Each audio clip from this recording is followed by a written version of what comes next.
Hi ಎಲ್ರಿಗೂ ಹೇಗಿದ್ದೀರಾ? ಬೇಸಿಗೆಕಾಲ ಬಂತು ಅಂದ್ರೆ ಮಕ್ಳು ದಿನಾಗ್ಲೂ ಏನಾದ್ರೂ ಒಂದೊಂದು ಕೇಳ್ತಿರ್ತಾರೆ ತಿನ್ಲಿಕ್ಕೆ. ಅದ್ರಲ್ಲೂ ಖಾರ ಏನಾದ್ರು ಕೇಳಿದಾಗ ಸಿಂಪಲ್ ಆಗಿ ಮನೆಯಲ್ಲೇ ಟೇಸ್ಟಿಯಾಗಿ ಹಾಗೆ ಹೆಲ್ತಿಯಾಗಿ ನಾವು ಮನೇಲಿ ಅರ್ಧ ಗಂಟೆಯಲ್ಲಿ ಮಾಡ್ಕೊಳ್ಳುವಂತ ಅವಲಕ್ಕಿ ಮಿಕ್ಸ್ಚರ್ ಹೇಗ್ ಮಾಡೋದು ಅಂತ ನೋಡ್ಕೊಂಡ್ ಬರೋಣ. ತುಂಬಾನೇ ಸುಲಭ ಮಾಡೋದು ನೋಡಿ. ಆಲ್ರೆಡಿ ಎಣ್ಣೆ ಕಾದಿದೆ. ಈ ರೀತಿ ಯಾವ್ದಾದ್ರು ಒಂದು ಸ್ಟ್ರೈನರ್ ತಗೊಂಡು ಒಂದ್ 2ರಿಂದ 3 ಸ್ಪೂನ್ ಆಗೋಷ್ಟು ಅವಲಕ್ಕಿನ ಹಾಕೊಂಡು ಈ ರೀತಿ ಫ್ರೈ ಮಾಡ್ಕೋಬೇಕಾಗತ್ತೆ. ಸ್ವಲ್ಪನೇ ಹಾಕೊಂಡು ಮಾಡ್ಕೊಳ್ಬೇಕಾಗತ್ತೆ.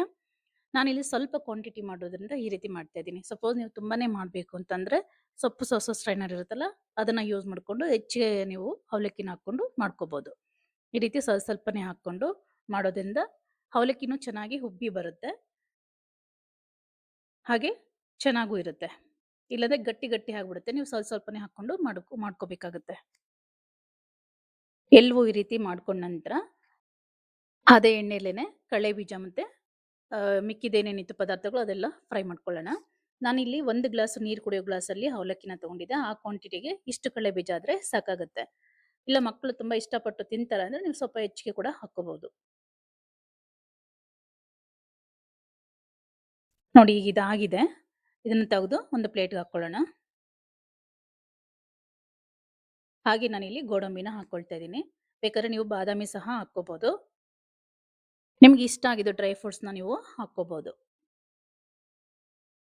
ಎಲ್ಲವೂ ಈ ರೀತಿ ನೀಟಾಗಿ ಮೀಡಿಯಂ ಫ್ಲೇಮ್ ಇಟ್ಕೊಂಡು ನೀಟಾಗಿ ಫ್ರೈ ಮಾಡ್ಕೋಬೇಕಾಗುತ್ತೆ. ನೋಡಿ ಈಗ ಗೋಡಂಬಿ ಫ್ರೈ ಆಗಿದೆ.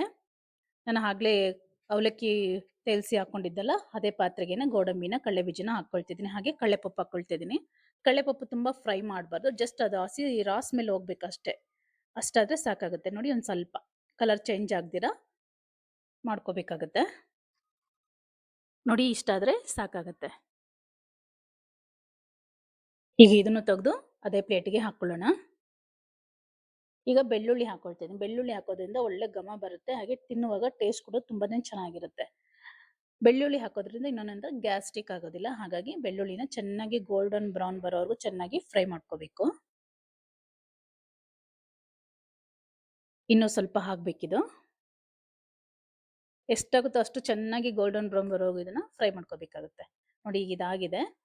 ಇದನ್ನು ತೆಗೆದು ಅದೇ ಪ್ಲೇಟ್‌ಗೆ ಹಾಕೊಳ್ಳೋಣ. ಹಾಗೆ ಒಂದು 4, 5 ಒಣಮೆಣಸಿನಕಾಯಿನ ಹಾಕೊಳ್ತಾ ಇದ್ದೀನಿ. ನೀವು ಬೇಕಾದ್ರೆ ಬ್ಯಾಡಗಿ ಮೆಣಸಿನಕಾಯಿ ಸಹ ಹಾಕ್ಕೋಬಹುದು. ಅಥವಾ ಈ ರೀತಿ ಗುಂಟೂರು ಮೆಣಸಿನಕಾಯಿ ಸಹ ಹಾಕ್ಕೋಬಹುದು. ಅದು ಸಹ ಚೆನ್ನಾಗಿ ಫ್ರೈ ಆಗಿದೆ. ಅದನ್ನು ತೆಗೆದು ಅದೇ ಪ್ಲೇಟ್‌ಗೆ ಹಾಕೊಳ್ಳೋಣ. ಈಗ ಕರಿಬೇವನ್ನ ಹಾಕೊಳ್ತಾ ಇದ್ದೀನಿ. ಕರಿಬೇವು ಚೆನ್ನಾಗಿ ಕ್ರಿಸ್ಪಿ ಆಗಬೇಕು. ಅಲ್ಲಿವರೆಗೂ ಚೆನ್ನಾಗಿ ಫ್ರೈ ಮಾಡ್ಕೋಬೇಕು. ಯಾಕೆಂದ್ರೆ ಇದು ನಾವು ಮಾಡ್ತಿರೋ ಅವಲಕ್ಕಿ ಮಿಕ್ಸ್ಚರ್ ಬಂದು ತಿಂಗಳವರೆಗೂ ಬೇಕಾದ್ರೂ ಇರುತ್ತೆ. ಸೊ ಇದು ಹಸಿ ಸ್ಮೆಲ್ ಏನ್ ಹೇಳ್ತಾರೆ ಇದರಲ್ಲಿ ನೀರಿನ ಅಂಶ ಇಲ್ದಿರೋ ಹಾಗೆ ನಾವು ನೋಡ್ಕೋಬೇಕಾಗುತ್ತೆ ಕರಿಬೇವಲ್ಲಿ. ಹಾಗಾಗಿ ಚೆನ್ನಾಗಿ ಕ್ರಿಸ್ಪಿ ಆಗೋವರೆಗೂ ಚೆನ್ನಾಗಿ ಫ್ರೈ ಮಾಡ್ಕೋಬೇಕಾಗುತ್ತೆ.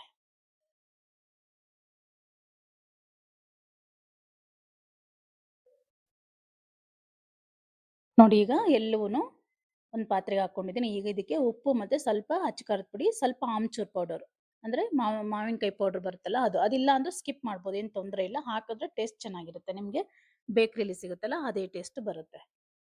ಒಂದು 1/4 ಸ್ಪೂನ್ ಆದ್ರೆ ಸಾಕಾಗುತ್ತೆ ಆಮ್ಚೂರ್ ಪೌಡರ್. ತುಂಬಾ ಹಾಕಿದ್ರೆ ಹುಳಿ ಹುಳಿ ಅನ್ಸ್ಬಿಡುತ್ತೆ. ಮೊದಲಿಗೆ ಇದೆಲ್ಲ ನೀಟಾಗಿ ಮಿಕ್ಸ್ ಮಾಡ್ಕೊಂಡ್ಬಿಡೋಣ.